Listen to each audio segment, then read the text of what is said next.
বর্তমান বাংলা ফিল্ম ও টেলিভিশন ইন্ডাস্ট্রিতে কাজের পরিবেশ দূষণ ও ক্রমবর্ধমান সংকট নিয়ে কলকাতা প্রেস ক্লাবে গতকাল ডিএইআই এর পক্ষ থেকে একটি সাংবাদিক বৈঠক হয়।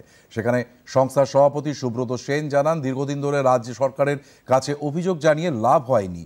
উল্লেখ্য, রাজ্যের মুখ্যমন্ত্রীর কাছে এ বিষয়ে জানানো হলে তিনি একটি কমিটি গড়ে দিয়েছিলেন। সেই কমিটিতে দুজন মন্ত্রী আছেন। বিশিষ্ট পরিচালক কৌশিক গাঙ্গুলি বলেন, টালিগঞ্জ ফিল্ম ও ওটিটি প্ল্যাটফর্মের সমস্যা নিয়ে জটিল পরিস্থিতি তৈরি করা হয়েছে।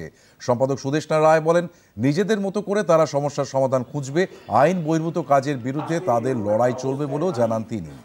আমরা এতদিন আশা করে বসেছিলাম যে যথেষ্ট সম্মান এবং গুরুত্ব আমাদের ইন্ডাস্ট্রির এই ক্রাইসিসকে দেওয়া হবে, সেই আশা নিয়ে 3-3.5 মাস আমরা বসেছিলাম।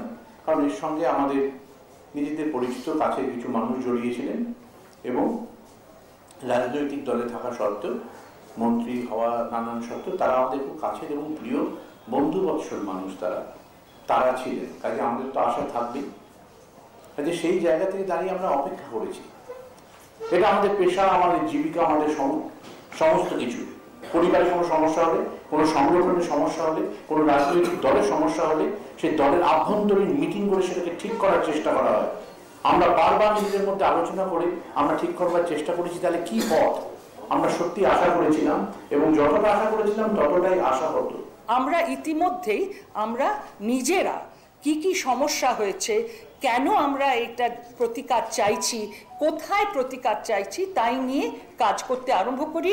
আমাদের বিভিন্ন ডিরেক্টরসদের বলা হয় যে আমাদের তাদের সমস্যাগুলো নিয়ে লিখতে, আমরা সেগুলোকে কোলেক্ট করি।